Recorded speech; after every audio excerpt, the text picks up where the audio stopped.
4 ሳምንትና 5 ሳምንት ላይ ጽንሱ በደንብ ወርዶ ማህፀናችሁን በደንብ ጸድቶ ከፈሰሳችሁ ደም ጋራ እኩል ሊሆን ይችላል። ሰላም እንደምን አላችሁ የቻናሌ ቤተሰቦች፣ ፍቅር ነኝ ከዶክ ሚዲያ። የዛሬው ቪዲዮአችን ደግሞ የሚመለከተው የብዙዎቻችሁን ጥያቄ ለመመለስ ነው። እውነቱን ለመናገር በዚህ ቪዲዮ የመጣሁት ስለ ውርጃ መድኃኒቶች አወሳሰድ ይሆናል። ስለ ውርጃ መድኃኒቶች አወሳሰድ ትክክለኛውን የመድኃኒት አወሳሰድ ነግሯችሁ የሚያውቅ ሰው አለ? እኔ ዛሬ በዚህ ቪዲዮ ላይ አሳያችኋለሁ። እስከ መጨረሻው ድረስ ግን መከታተላችሁን እንዳትረሱ።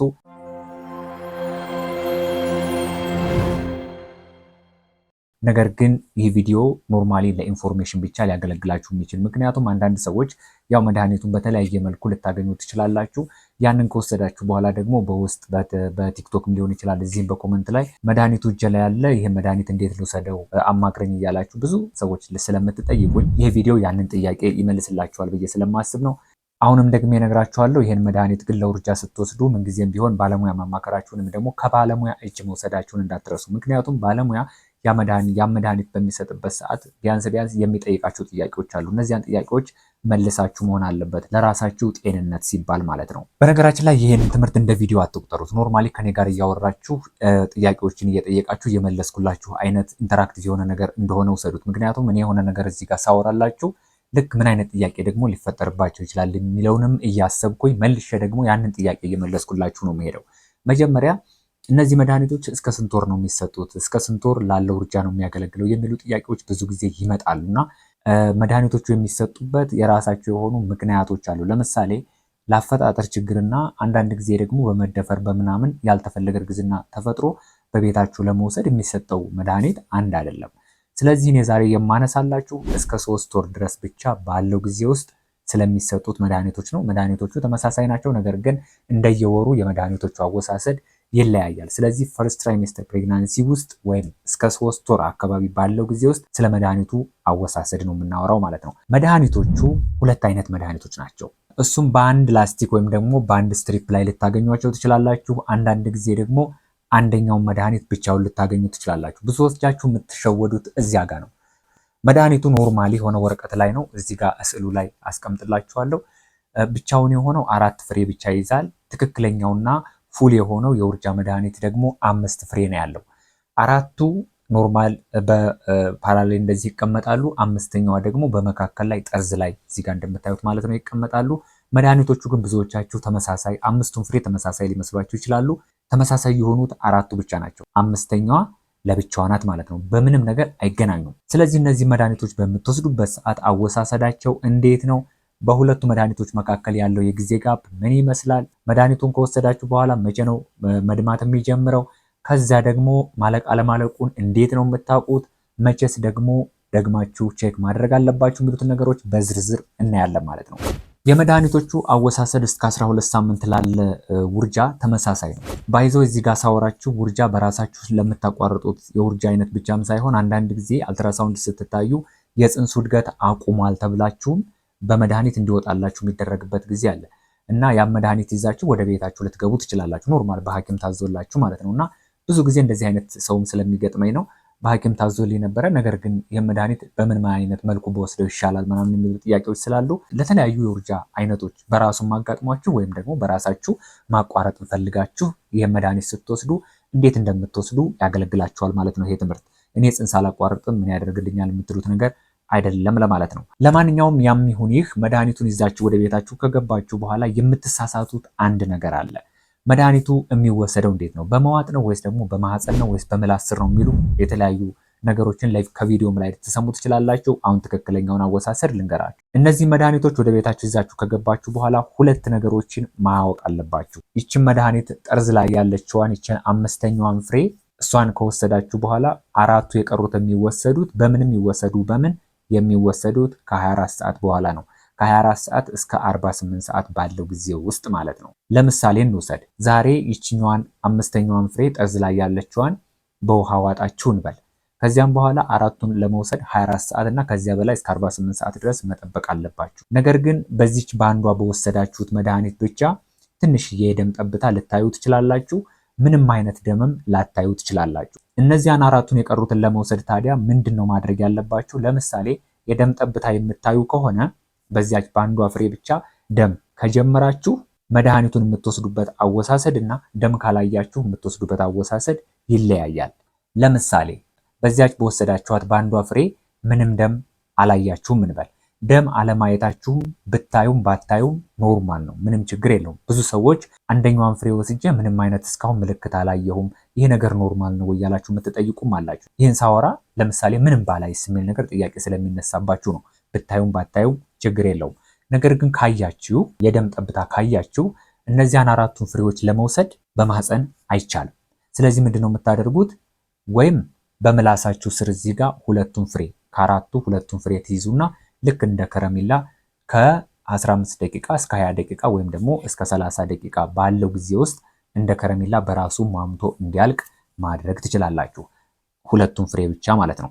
ከዚያ የቀሩትን ሁለቱን ፍሬዎች ደግሞ እንደ ሁኔታው ባለሙያ እያማከራችሁም ሊሆን ይችላል። ግን ደግሞ እዚሁ ጋር በደንብ አድርጋችሁ እንዲኖራችሁ እንትኑ ግንዛቤው መድኃኒቶቹን ሁለቱን ከወሰዳችሁ በኋላ ሳይድ ኢፌክቱ ማይበዛባችሁ ከሆነ ወይም ደግሞ ደሙ በአንድ ጊዜ ወጥቶ የማያልቅ ከሆነ 2 ወይም ከ3 ሰዓት በኋላ እነዚያን የቀሩትን ሁለቱን እንደዚያው በምላሳችሁ ስር ትይዟቸዋላችሁ ማለት ነው።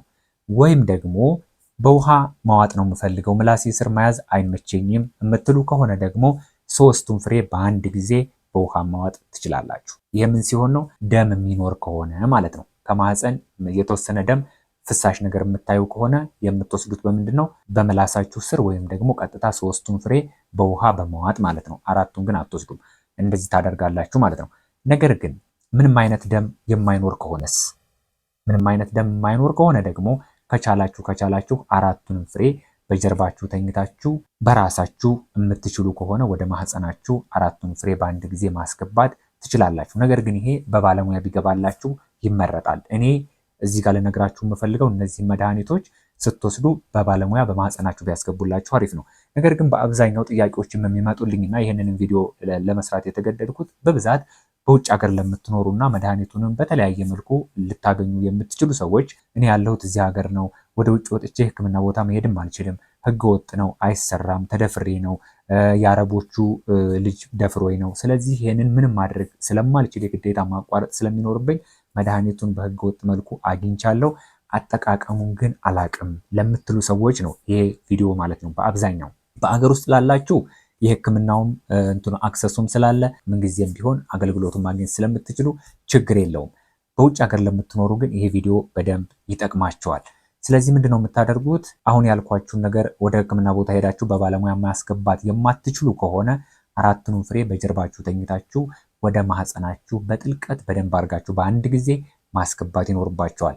በአንድ ጊዜ ስላችሁ ምንም አይነት የጊዜ ጋብ የለውም ለማለት ነው እንጂ ወደ ማህፀናችሁ የምታስገቡት ግን አንዷን ፍሬ አንዴ፣ አንዷን ፍሬ አንዴ፣ አንዷን ፍሬ አንዴ በዚች በትንሿ ጣታችሁ ወደ ውስጥ እየገፋችሁ ማስገባት ነው ማለት ነው። በምታስገቡበት ጊዜ ግን አንዳንድ ጊዜ ስቅጥጥ ሊላችሁ ይችላል። ማህፀናችሁና እጃችሁ በሚገናኝበት ጊዜ ትንሽ ዲስኮምፎርት ሊሰማችሁ ይችላል። ያንን ነገር ማለስለሻዎችን ጣታችሁ ላይ እንደ ቫዝሊን ምናምን የመሳሰሉ ነገሮችን ተጠቅማችሁ ማስገባት ትችላላችሁ። ይህም ቪዲዮ እንደዚህ እንደሰራና እንዳብራራ ያስገድደኝ ብዙ ጊዜ በቲክቶክ ስላስጨነቀኝ ነው ማለት ነው። እና ብዙ አደጋ ላይ እየወደቁ ስላሉ ፌል እያደረገባቸው ሌላ ተጨማሪ መድኃኒትም እየገዙ በመቶ ሺዎች የሚቆጠሩ ብሮችን እያወጡ ያሉ ሰዎች ስላሉ ነው ማለት ነው። ሌላው ደግሞ ቀጥዬ የምነግራችሁ ነገር ምንድነው? ይህንን መድኃኒት እንግዲህ በማህፀን ማስገባችሁት፣ በምላስም ስር ወሰዳችሁት፣ በውሃም ዋጣችሁት። ከዚያም በኋላ የሚጠበቁ ነገሮች አሉ። እሱም የሚጠበቀው የመጀመሪያው ነገር ምንድነው? ያው ደም መፍሰስ ነው። ደም መፍሰስ የሚጀምረው ይህንን ካደረጋችሁ በኋላ ከ2 ሰዓት እስከ 6 ሰዓት ብዙ ጊዜ ሊወስድ ይችላል። ረዘም ሲል ደግሞ ለአንዳንድ ሰዎች እስከ 24 ሰዓት ድረስ ወይም እስከ 1 ቀን ድረስ ሊቆይ ይችላል ደም መድማት ለመጀመር ማለት ነው። ነገር ግን ከ24 ሰዓት ብዙም አያልፍም ማለት ነው በደንብ ከሰራላችሁ። አለመስራቱን በምን እናውቃለን የሚለውንም ደግሞ በዚህ ቪዲዮ ላይ ወደኋላ ላይ እነግራችኋለሁ። ሌላው መጠበቅ ያለባችሁ ነገር ምንድነው? ከእምብርት በታች ቁርጠት ነው። ቁርጠት መኖር አለበት። ምክንያቱም ይሄ ነገር በሚወጣበት ሰዓት መድኃኒቱ የሚሰራው ማህፀናችሁ ላይ ቁርጠት በማምጣትና ገፍቶ በማውጣት ስለሆነ፣ ነገር ግን ያንን ቁርጠት መቋቋም አይጠበቅባችሁ። ምክንያቱም በጣም ከፍተኛ የሆነ ቁርጠት ስላለው ማስታገሻዎችን ከፋርማሲ ገዝታችሁ መጠቀም ትችላላችሁ። እንደ ኢቡፕሮፈን የመሳሰሉ ማስታገሻዎችን መውሰድ ግድ ነው።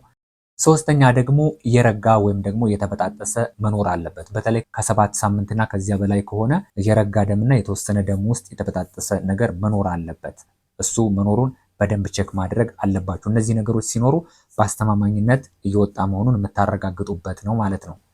አራተኛ ደግሞ አንድ ጊዜ ደሙ ከፈሰሰ በኋላ ይህ ደም በደንብ ወጥቶ ካለቀ በኋላ እየቀነሰ መምጣት አለበት ወይም ደግሞ አንድ ጊዜ ብቻ ብልጭ ብሎ መጥፋት የለበትም። በደንብ ከወጣ በኋላ እየቀነሰ መጥቶ እስከነጭራሹ ያቆማል ማለት ነው። እየቀነሰ የሚመጣው ደግሞ የሚፈሳችሁ ደም ብቻ ሳይሆን የእርግዝና ምልክቶቹ በተለይ ትንሽ እርግዝናው ገፋ ብሎ ከሆነ የተለያዩ የእርግዝና ምልክቶችንም ልታዩ ትችላላችሁ። እነዚህ የእርግዝና ምልክቶችም ከቀን ወደ ቀን እየቀነሱ መምጣት አለባቸው። አንዳንድ ጊዜ ጽንሱ በትክክል ካልወጣ እነዚህ የእርግዝና ምልክቶች አይጠፉም። ማቅለሽለሹ፣ ማስመለሱ፣ ድካም ማለቱ፣ የጡት ህመሙ የመሳሰሉት ነገሮች እንደዚያው እንዳሉ ይቀጥላሉ። ስለዚህ ይሄ እየቀነሰ መምጣት አለበት። ይሄን ቼክ ማድረግ አለባችሁ ማለት ነው። ነገር ግን እዚህ ጋር ብዙ ጊዜ የምጠየቀው ጥያቄ መድኃኒቱን ከወሰድኩ በኋላ ትንሽዬ ደም ፓንቴ ላይ ብልጭ ብሎ ጠፋ፣ እንዴት ነው? አንዳንድ ጊዜ ደግሞ የሆነ ቡናማ የሚመስል ጥቁር ነገር የሆነ ቆሻሻ ነገር እንደ መውጣት ብሎ በዚያው ጠፋ፣ ጨንቆኛል ምናምን የምትሉኝ ሰዎች አላችሁ። እዚህ ጋር ልብ ብላችሁ በደንብ አዳምጡኝ። አንደኛ በተለይ የእርግዝና ሳምንቱ ከ5 ሳምንት በላይ ሆኖ በአንድ ጊዜ ደግሞ ከመጣ በኋላ አንድ የንጽህና መጠበቂያ እንኳን ሳይፈጅባችሁ ወደዚያው የሚጠፋ ከሆነ፣ ሁለተኛ ቅድም እንዳልኳችሁ የሆነ ቡናማ ፈሳሽ ጠቆር ያለ ነገር ብቻ ወጥቶ ወዲያው የሚያቆም ከሆነ፣ ሶስተኛ ደግሞ ምንም ካላያችሁ ወይም ደግሞ ምንም ደም የማይኖር ከሆነ አልሰራም ማለት ነው። መድኃኒቱ አለመስራቱን በዚህ በሶስቱ ነገሮች ታረጋግጣላችሁ ማለት ነው። አሁን ወደ ምን እናልፋለን? እዚህ ጋር የምታነሱልኝ ጥያቄ እንዳለ ይገባኛል። ወደ ሕክምና ቦታ መሄድ አያስፈልገንም ወይ? መቼ ነው ወደ ሕክምና ቦታ መሄድስ ያለብን የሚል ጥያቄ እንደሚነሳባችሁ እርግጠኛ ነኝ። መቼ ነው መሄድ ያለባችሁ? እሱን አሁን እነግራችኋለሁ። የመጀመሪያው መሄድ ያለባችሁ ወይም ደግሞ በጣም የማስጠንቀቂያ መልእክት እዚህ ጋር የምሰጣችሁ በተለይ የሁለተኛው መድኃኒት ከወሰዳችሁ በኋላ ለሁለት ተከታታይ ሰዓታት በመጀመሪያው ሰዓት ውስጥ ከሁለት ፓድ በላይ ወይም ደግሞ ከሁለት የንጽህና መጠበቂያ በላይ፣ ቀጥሎ ደግሞ አሁንም በሚቀጥለው አንድ ሰዓት ውስጥ ደግሞ አሁንም ከሁለት የንጽህና መጠበቂያ በላይ ለሁለት ተከታታይ ሰዓታት ያ ማለት ከአራት የንጽህና መጠበቂያ በላይ የሚያስቀይራችሁ ከሆነ ወዲያውኑ ወደ ህክምና ቦታ መሄድ ይኖርባችኋል። ይህንንም ተከትሎ ድካም ማለት አንዳንድ ጊዜ በቃ ሰውነታችሁ መዛል እንደዚህ አይነት ስሜቶች የሚሰማችሁ ከሆነ ወደዚያው ወደ ህክምና ቦታ መሄድ ይኖርባችኋል። ሁለተኛ ደግሞ ትንሽ እየፈሰሰ ወይም ደግሞ ምናልባት የእርግዝናው ትልቅ ከሆነ 11 ሳምንት 10 ሳምንት አካባቢም ከሆነ እንደ ከፔሪየድም የበለጠ እየፈሰሳችሁ ከሁለት ሳምንት በላይ የሚቆይባችሁ ከሆነ ከሁለት ሳምንት በላይ መቆየቱም እንዳለ ሆኖ ከዚያ ጋር ተያይዞ የእርግዝና ምልክቶቹም እንዳሉ ከሆኑ ወዲያውኑ ከሁለት ሳምንት ወይም ደግሞ ከ10 ቀን በኋላ በተለይ ብዙ ከሆነ ወዲያውኑ መሄድ ይኖርባቸዋል። ከ3 ቀን ከ4 ቀን በላይ በጣም ብዙ ከፔሪየድ የበለጠ ደም እየፈሰሳችሁ ከሆነ መሄድ ይኖርባቸዋል። ነገር ግን ደግሞ ከፔሪየድ ያነሰም ሆኖ ነገር ግን ከሁለት ሳምንት በላይ የሚፈስባችሁ ከሆነ ከ14 ቀን በኋላ ወደ ህክምና ቦታ መሄድ ግድ ነው። ሶስተኛ ደግሞ የሚፈሰው ደም ቅድም እንዳልኳችሁ 2 ሳምንት ባይሞላም ከ4 ከ5 ቀን በኋላ ምናልባት የሚወጣው ደም ሽታ የሚኖረው ከሆነ እንደዚሁም የሰውነት ሙቀት የሚኖራችሁ ከሆነ ፌቨር የሚኖራችሁ ከሆነ ወዲያውኑ እሱን እንዳያችሁ ወደ ህክምና ቦታ መሄድ ይኖርባችኋል። ይህ ምንን ስለሚያሳይ ነው? ሴፕቲክ አቦርሽን የምንለው ወይም ደግሞ የተመረዘ ውርጃ ማህፀናችሁን በዚያ ምክንያት እየመረዘው ስለሆነ ሽታ ያመጣውና ትኩሳት ያመጣው፣ ስለዚህ መታከም ይኖርባቸዋል። ይህ ነገር እስከ መጨረሻው ድረስ ለወደፊት እርግዝና እንዳይፈጠር ሊያደርጋችሁ ስለሚችል የማህፀን ቱቦቻችሁንና እንቁላሎቻችሁን ሊጎዳ ስለሚችል መታከም ያለበት ጉዳይ ስለሆነ ሽታ የሚኖረው ከሆነ ከእምብርታችሁ በታች ህመም ካለ እንደዚሁም ደግሞ ትኩሳት የሚኖራችሁ ከሆነ ወደዚያው መታየት ይኖርባቸዋል ማለት ነው። አራተኛው ደግሞ ምንም የታወቀ ነገር ነው። ምንም ነገር ከሌለ ነው የሰጧችሁን ባለሙያዎች ማማከር ይኖርባቸዋል ማለት ነው። እንግዲህ በውጭ የምትኖሩና መድኃኒቱን ደግሞ ምናልባት በህገወጥ አዘዋዋሪዎች መድኃኒቱን አግኝታችሁ የምትጠቀሙ ከሆነ ነገር ግን የኔ ምክር እዚህ ጋር ከአዘዋዋሪዎች ወይም ደግሞ ባለሙያ ካልሆኑ ህገወጥ አዘዋዋሪዎች መድኃኒትን ወስዳችሁ አትጠቀሙ። ቢያንስ መድኃኒቱን ብቻ ከሆነ ማግኘት የምትፈልጉትና ያላችሁበት ችግር በጣም ከባድ ከሆነ መድኃኒቱን ካገኛችሁት በኋላ ስለ መድኃኒቱ አጠቃቀም ይሄንን ቪዲዮ በደንብ አፕላይ ማድረግ አለባችሁ እዚህ ጋር የተናገርኩትን። እንደዚሁም ደግሞ ቢያንስ ከባለሙያ ጋር ተገናኝታችሁ በኦንላይንም ቢሆን ስላካሄዱ ስለ መድኃኒቱ አጠቃቀም እንደዚሁም ደግሞ ወጥቷል አልወጣም የሚለውን ነገር የተለያዩ ምልክቶችን በየቀኑ እንዲከታተላችሁ ማድረግ ይኖርባችኋል። ይህንን ለማድረግ ምናልባት የሚያስፈልጋችሁ ለዚያ ባለሙያ የኦንላይን ክትትል እንዲያደርግላችሁ ትንሽዬ ክፍያ ሊሆን ይችላል። ግን ከጤና የሚበልጥ ነገር የለምና ዝም ብላችሁ መድኃኒቱን ካገኘው ብላችሁ በራሳችሁ ወስዳችሁ ራሳችሁን ጤናችሁን አደጋ ላይ እንዳትጥሉ ፕሊስ። ሌላው ብዙ ጊዜ የምጠየቀው ጥያቄ ምንድነው? ይሄን መድኃኒት ወስጃለሁ የወጣ መስሎኛል፣ ነገር ግን አሁንም እጠራጠራለሁ። ምናልባት አልትራሳውንድ መታየት የሚኖርብኝ ከሆነ አልትራሳውንድ መቼ ልታይ የሚል ጥያቄ አለ። አልትራሳውንድ መቼ እንደምትታዩ ልንገራችሁ። እዚህ ጋር ልብ አድርጉ።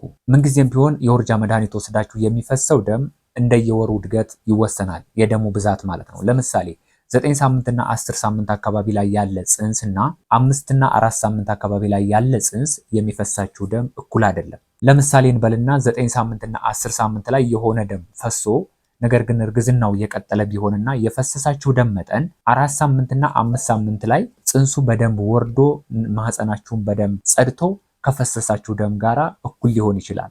አግኝታችሁኛል? አሁንም ልድገምላችሁ። የ4 እና የ5 ሳምንቱ ትንሽ ስለሆነ የሚፈሰውም ደም ትንሽ ነው፣ በትክክል ግን ወጥቶላቸዋል። ነገር ግን 11 ሳምንት እና 10 ሳምንት አካባቢ ያለው ከዚያኛው ደም ጋር እኩል ሆኖ ነገር ግን ያኛው አልወጣም። አግኝታችሁኛል ብዬ አስባለሁ። ስለዚህ ይህንን ነገር ኮንሲደር ማድረግ ይኖርባቸዋል ማለት ነው። ቀኑ እያደገ በሄደ ቁጥር የሚፈሰውም የደም መጠን እንደሚበዛ ማለት ነው። ስለዚህ አልትራሳውንድ መታየት የሚኖርባችሁ መቼ ነው? ከ10ኛው ቀን ጀምራችሁ ከ10 ቀን በኋላ ወይም ደግሞ ከ14ኛው ቀን በኋላ አልትራሳውንድ መታየት ትችላላችሁ። የተሻለኝን ያህል ስለ ውርጃ መድኃኒት አወሳሰድና ምልክቶቹ ምን ማድረግ እንዳለባችሁ በዚህ ቪዲዮ ላይ አስረድቻችኋለሁ ብዬ አስባለሁ። ጥያቄዎቻችሁን በኮሜንት ስር ጻፉልኝ።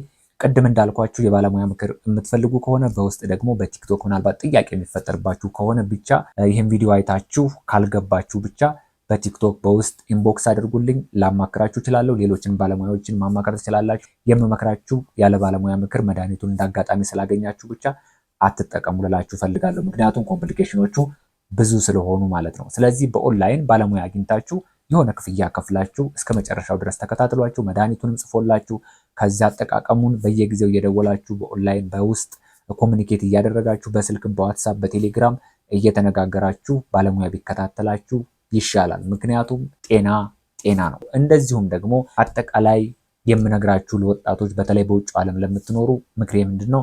ብዙዎቻችሁ ከዚህ ጋር የተገናኘ ችግር የሚገጥማችሁ በመደፈርና ብዙ ጊዜም ደግሞ አንዳንዶቻችሁ ያው በኔግሊጀንስ ወይም ደግሞ በዝንጋታ ሊሆን ስለሚችል ራሳችሁን መጠበቅ ይኖርባችኋል። ያልተፈለገ እርግዝና ብቻም ሳይሆን ከእንደዚህ ጥንቃቄ ከጎደለው ግብረ ስጋ ግንኙነት ጋር ተያይዘው የሚመጡ ሌሎች ተላላፊ በሽታዎችም ስላሉ እርግዝና ብቻ ሳይሆን መፍራት ያለባችሁ እነዚያን ተላላፊ በሽታዎችንም ጭምር መሆን አለበት።